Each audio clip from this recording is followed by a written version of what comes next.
It is scary. It is loud. You know, rar, rar, rar. Scary, rar sound. Country Ew! well known for their messed up wildlife. Still. Good. If I would be a dinosaur, I would want to be a pretty dinosaur. Hello everybody and welcome. Like every Friday we are going to react to a video, and today we are reacting to a channel called Extinct Zoo. That's right, you heard it right. You know what it means? Dinosaurs. That's right, dinosaurs. You know what else I love besides airplane? You're right. Dinosaurs. I'm not super obsessed with dinosaurs, okay, but I do like them. I'm a big fan of the Jurassic Parks, and unfortunately for some of you I also like Jurassic World, but only the first one. The second one was like, I don't know, not too good anymore. But I do like dinosaurs. I do like big lizards, so that's what we're watching today. And the video is called The Scariest Dinosaur You've Never Heard Of. When Jurassic World was released, we got a look at the first hybrid dinosaur in the series, the Indominus Rex, which was a proprietary blend of a variety of animals and dinosaurs. Then, not so long after, we got our second hybrid in Fallen Kingdom, the Indoraptor, or as it's sometimes nicknamed, the Indominus Raptor. A horror movie-worthy creation that enjoyed the perks of a body much larger than what's seen in most real dromaeosaurs, but still retaining a crazy level of agility, a sickle toe claw, and perhaps the hardest to make. Yeah, people like that, but wait, Jurassic Park and Jurassic World are horror movies? I don't think Jurassic Park is a horror movie. Maybe Jurassic World was a little bit of a horror movie, but I wouldn't count it as a horror movie. I watch a lot of horror movies, and that's not one of them. Like Exorcist, that's a horror movie. Dinosaurs are not really that scary, though I know people who are very scared of dinosaurs, but I'm not. So it's not a horror for me. It's more like a action kind of movie, something like that. But yeah, I remember Indominus Rex definitely from, I think this one was in Jurassic World, the first one, but I don't remember this one. Was it like in the later Jurassic World movies? I don't remember Indoraptor. Maybe I should. No, because in the first Jurassic World, they had normal raptors, not the cross, right? I think so. A set of slender man-like arms equipped with claws that would put Freddy Krueger to shame. And while it may be smaller than the Indominus Rex, this wombo combo of features certainly makes it a bit creepier, despite sharing many similarities. And it's no mystery why these two creatures share some aspects, as the Indoraptor itself was pretty much inspired by the question of what would happen if you combine the Indominus Rex with a real velociraptor. But as it so turns out, we don't have to ask that question, because nature kind of already answered it for us, just a really long time ago, about 150 million years ago to be exact. As it was then during the Mesozoic that a family of theropods emerged who were strikingly similar in appearance to the Indoraptor, but were in some ways even more bizarre and arguably more deadly. These were the megaraptorans.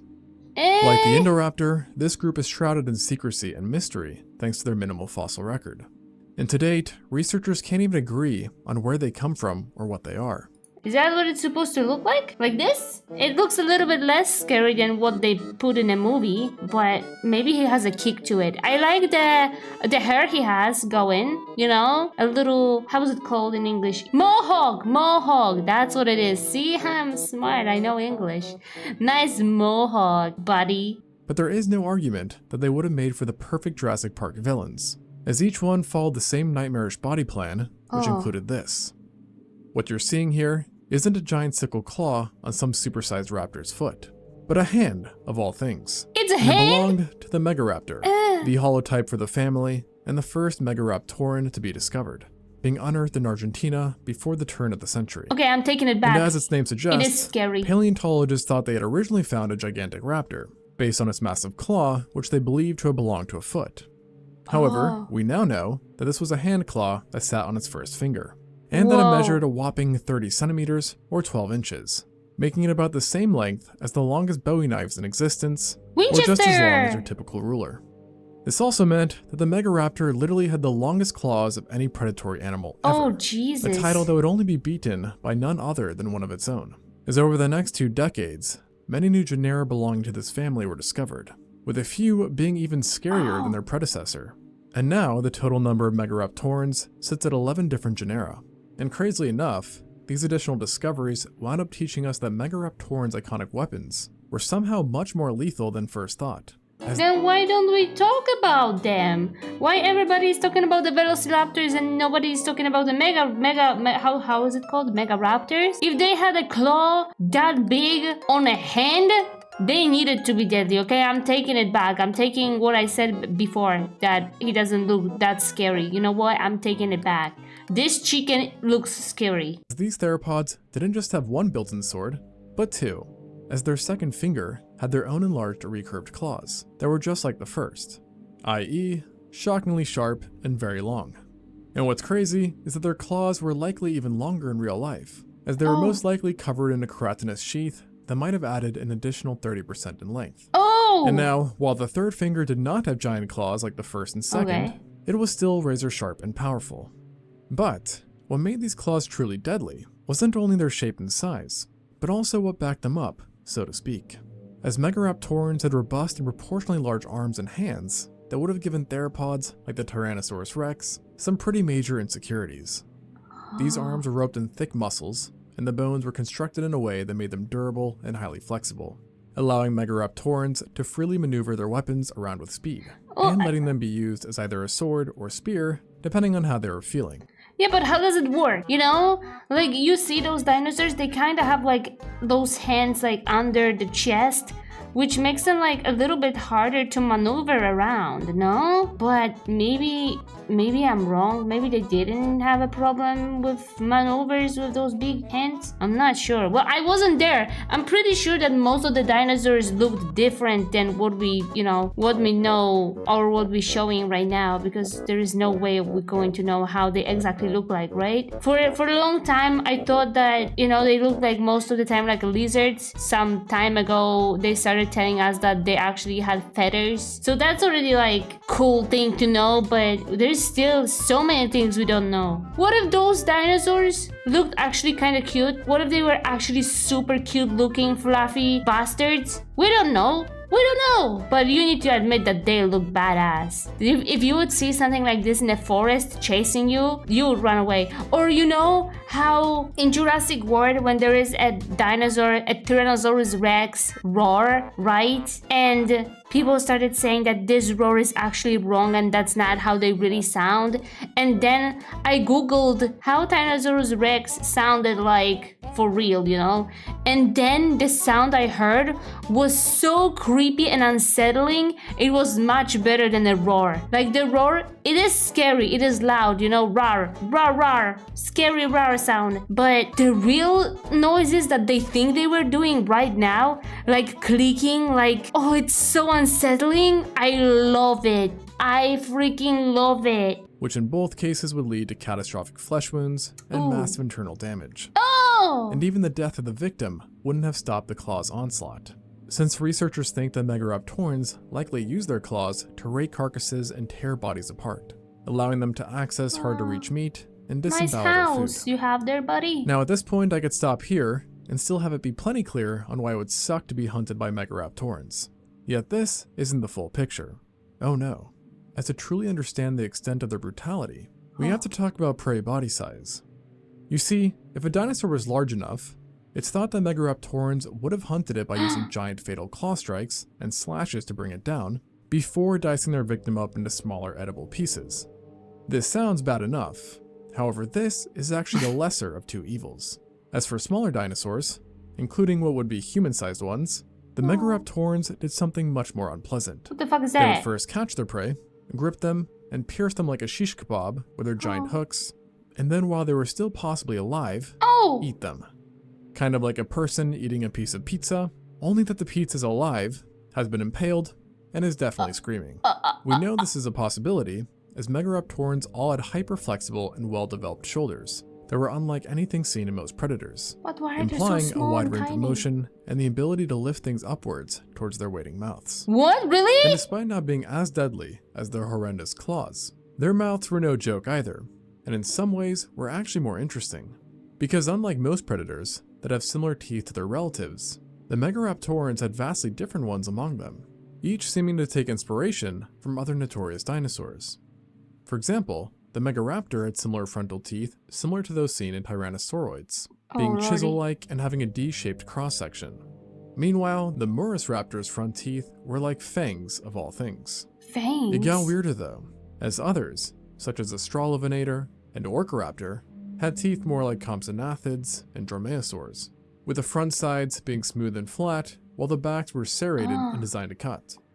And the mimicking continued with the Fukuiraptor, who might have had the least visually appealing teeth of them all, with its laterally compressed blade-like dentition, which highly resembled the Carcharodontosaurus, who, as you may know, is rather well known for possessing shark-like teeth. Oh, look at the little Now, what's tanks! interesting is that studies have shown that megaraptorans probably couldn't bite down or open their mouths with that much force. But given just how efficiently designed their teeth were, that wasn't really an issue to having a deadly bite. Especially when you remember that the arms already had more than enough killing potential as it was. Yeah, but how do they lift those arms? I don't know. If they could lift them up high enough to put it in their mouth, it's kind of like it's like a human-like behavior, right? It's kind of scary, it's terrifying. It's so terrifying. Do you think he would grab a can of Coke and lift it up and just drink it? Does it have the ability like that? I think I need to go back to watch some more Jurassic Park. I really like dinosaurs. Recently I was watching, I think on Netflix they released like a Life of Dinosaurs or something like this, where Morgan Freeman was, like reading the stuff.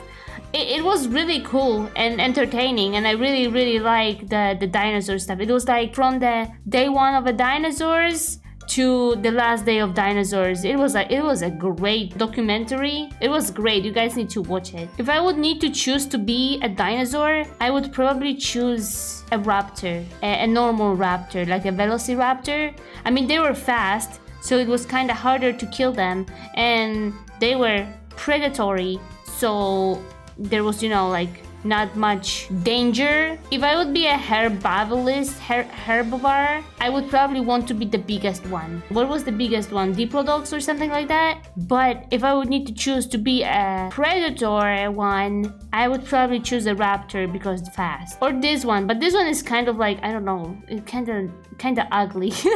If I would be a dinosaur, I would want to be a pretty dinosaur. It's here in the teeth that the megaraptorans also arguably get a win over the Indoraptor. Because despite the Indoraptor's teeth looking kind of scary, they were quite small and designed more for gripping rather than tearing or puncturing.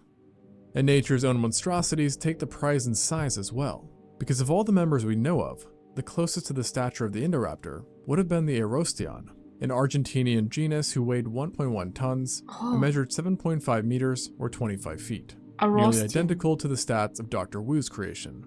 But the crazy thing is that this is actually considered to be on the medium size for this family. Medium? Not large, as they could get much bigger.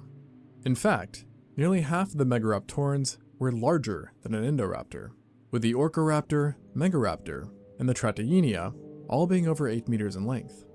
And at this size, some of them were the largest predators in their environment, and a few achieved some even more impressive feats. As currently the largest Australian theropod is thought to have been a Megaraptoran, a fitting animal for a country well known for their messed up wildlife. Still, it wasn't in Australia that you would find the largest member. Far from I it. hate spiders. As to meet a real giant, you'd have had to travel back to late Cretaceous Argentina, where if you were seriously unlucky, you would have encountered the Maip. Maip? Yes, you heard that right, the Maip. But let me tell you, this somewhat funny sounding name does not do it justice, as in reality, nothing about this giant theropod was comedic, especially for its prey. Not only was it the largest member in its family, but it was also a massive theropod in general, with recovered bones suggesting a length of up to 10. Almost as big as a Tyrannosaurus. Tyrannosaurus? I can't say that in English, it's too hard. The Rex one. But you know what's scary? Spiders. I've been always scared of spiders my whole life. I don't mind them in the games or in the movies, but in real life, Lord have mercy, I'm gonna scream if I see one, I swear. But what I'm thinking of, there was never there were always dinosaurs, but there was no giant spiders when the dinosaurs were walking around. Was there no dinosaur spider-like thing? Like a huge spiders? That would be awful. I know that there were huge dragonflies, for example. I'm pretty sure most of the bugs and insects were bigger, right? Because everything was bigger, no? Even trees were huge. So I assume that insects were also bigger? Must have been. But what about the spiders? Why is nobody talking about the spiders in a Jurassic era? Why? What happened to the spiders? Maybe they were not there? Wait, Were spiders already existing in a Jurassic world? Were spiders a thing when the dinosaurs were a thing? Do I have any smart people in here to let me know? 10 meters or 33 feet, longer than the length seen in the biggest conclusive Allosaurus specimens. At this size, Maip was no doubt the biggest and baddest theropod in Argentina, and it likely preyed upon pretty much everything, including a variety of ankylosaurs, hadrosaurs, and ornithopods. It might have even been able to hunt a coexisting titanosaur, the Nolatitan, by using its massive claws to tear and grip it, while its mouth could then be used to deal additional damage. And while no claw belonging to this beast has been found yet, researchers estimate, based on its closest living relatives, that they were at least 37.5 centimeters or 15 inches long, giving it the title of the predator with the largest claws. That's huge! Even one including Freddy Krueger in the running. And this is a notion that is adequately reflected by its name, which while may not sound intimidating in English, actually has a very sinister meaning, as it references a creature in Aonakink mythology known as the Shadow of Death that kills with cold wind. Oh, so, Jesus! Coming through a forest clearing and seeing one I got of these goosebumps. Guys, or really any megaraptoran for that matter, would have been a heart-thumping moment. But what might really stop your heart is seeing one start to run, because the moment it lifted its foot, you'd suddenly realize that they were much faster than they should have been. And there's a reason for that. How fast? Many dinosaurs have hollow or pneumatized bones, meaning they were filled with air pockets. But in megaraptorans, this pneumatization was taken to an extreme level. So extreme that only one other theropod is known to rival their hollowness, and that's the Neovenator. And what's interesting is that all of their bones possess this characteristic, but the ilium, vertebrae, and ribs were especially hollow, which together made megaraptorans very light for their sizes. Oh my God. For example, the megaraptor was only around 1 ton, while an Allosaurus of similar length might have been 50% heavier. And it got even crazier than this, as some, like the Australovenator, might have been no more than 310 kilos or 600. His name is Australovenator. He has love in the name. He needs to be a nice boy. Australovenator. He's a good boy. He's a good baby. He wouldn't hurt a fly. That's terrifying. You know what? Maybe I don't want to be a velociraptor anymore. I just want to be this guy. I mean, not this guy. The one that is super fast and have hollow bones. If he has hollow bones and is light and the legs are like all muscles, he must have been super freaking fast. So why don't we, if we know about those dinosaurs, why don't we use them in the movies? They're terrifying. They're scary. Scarier than a Tyrannosaurus Rex, right? What if, but Tyrannosaurus Rex is huge and its head is huge too, so probably he was just more intimidating looking, which I agree. Tyrannosaurus Rex is much more intimidating looking than the raptors we watching right now. I mean, the Naders, raptors. Oh, I'm already mixed up with all those names. The one with hollow bones and super strong legs. 180 pounds. Despite being over 6 meters or 20 feet in length, which leads some paleontologists to think that certain genera were the cheetahs of their time. Cheetahs? Their surprising lightness helped turn this group into very agile and speedy killers, kind of like prehistoric ninja with giant shukos, and would have let even the larger ones chase down prey smaller than themselves, and stage stealthy ambushes. Not to mention, they also had leg bones that were relatively slender and similar in construction to those seen in Coelurosaurs. Oh, I like implying those. Yet again, more adaptations meant for running. And no surprise, such a design worked wonderfully to the misfortune of others. But unfortunately for them, this others could even include themselves, as fossil records have shown. Specifically, a Indoraptor specimen, an Argentinian genus, was found with a severely infected brain case, which is thought to have originated from 2 different puncture marks on the side of its skull that lo and behold matched the teeth found in its own mouth, meaning it came from a rival. The extent of the infection was so severe that the team who studied the skull believed that there is a greater than 50% chance that the individual succumbed to its injuries. But it is this aggressive attitude combined with its build that ultimately allowed the megaraptorans to establish an expansive dominion, with species being known from 3 different continents: Australia, Asia, and South America. Oh, with not in Argentina, Poland. Australia, Thailand, and Japan having been strongholds for members. In these countries, if you wanted to avoid running into one of these real-life Freddy Kruegers, you would have needed to steer clear from any sources of water, as megaraptorans typically lived in wet environments, namely fluvial areas and coastlines, where prey would have been abundant and diverse. There's even some speculation that some members may have opportunistically hunted marine and semi-aquatic animals, Like such as turtles? crocodilians, large turtles, and big fish. In fact, once upon a time, paleontologists actually thought that hunting in the water... Crocodiles? But weren't the crocs like super huge in the Jurassic era when the dinosaurs were around?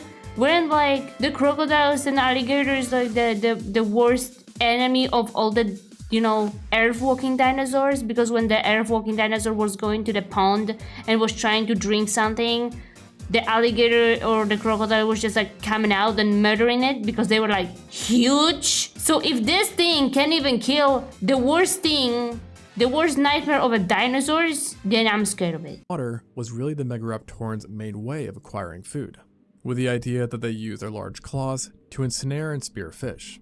But nowadays, based on all their other adaptations, it's believed to be an unlikely story. Yeah, and there's that's near what universal agreement that they were simply terrestrial hunters, who were many times the sole apex predators in their environment. However, this wasn't always the case, and fossil records indicate that they had quite the rivalry with carcharodontosaurids, who were sometimes even bigger and specialized to tackle big game.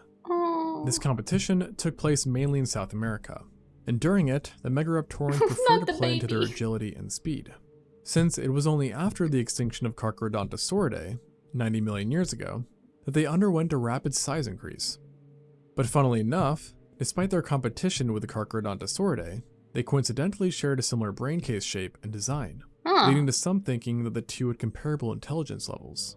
Now, admittedly, Carcharodontosaurids are no Indoraptor when it comes to intelligence, but they have been compared to crocodiles, who despite misconceptions can actually be quite smart, and are known to occasionally set traps, coordinate, and even once in a while, use tools to lure prey.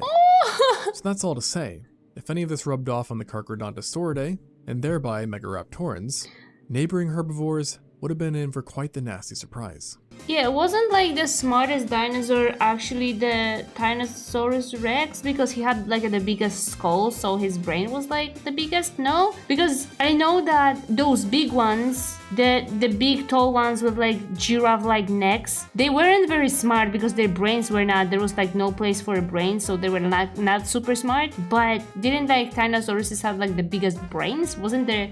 Which dinosaur is the smartest dinosaur? I'm pretty sure it's a Tyrannosaurus Rex. Despite this shared similarity and the two's close but questionable relationship, megaraptorans are currently believed not to be part of the Carcharodontosauria. And actually, no one really knows what these enigmatic killers were. Obviously they have their own family, but to which group of theropods they belong to is unknown. As their name suggests, originally paleontologists thought they were giant dromaeosaurs, but this has since been discarded since they don't have enlarged toe claws. Look at the claw. Then they thought that megaraptorans are part of the Neoventuridae, given the similar hollowed bones, but that didn't last either. And since then, two new schools of thought have emerged, with one side believing them to be tyrannosauroids, meaning their closest relatives were possibly tyrannosaurids, or they were simply non-tyrannosauroid coelurosaurs, which doesn't really tell us much either. And the mystery surrounding this group doesn't end with classification, as we also don't know where they come from. Currently, the best guess is that they originated in Asia, possibly during the final days of the Jurassic. From there, they wound up in Australia sometime in the early Cretaceous. After that, they ended up doing very well and became highly diversified, eventually carrying on their conquest to South America, likely arriving there via Antarctica. So they were quite their the own explorers, group? on top of being the perfect killing machines. And actually, they were so good at being hunters and simply existing, that you could make the argument that megaraptoran traits were more effective than what other theropods had. Because if you compare this group's survival time against others, it's basically a clean sweep. For example, Tyrannosauridae achieved an existence of about 16 million years, Spinosauridae 46 million, Carcharodontosauridae 64, Megalosauridae 25 million, and you get the idea. Meanwhile, the megaraptorans clocked an existence spanning over 84 million years, making them among the longest-lived dinosaur groups, period. And opposed to some animals that tend to get smaller through time, it seems that they only got scarier and more overpowered, as the last iteration and surviving member happened to be the biggest and arguably the most deadly. And of course, I'm talking about the Maip itself. And when you have a family as messed up as this, it really makes you wonder, how did they even go extinct? Well, it turns out that Mother Nature herself couldn't get the job done. Because like the non-avian dinosaurs as a whole, the megaraptorans were only wiped out after a giant meteor slammed into the Earth 66 million years ago, bringing an end to all non-avian dinosaurs and the last of the megaraptorans. And to this day, we're still waiting for a new animal to pop up that has claws even close to as impressive as theirs.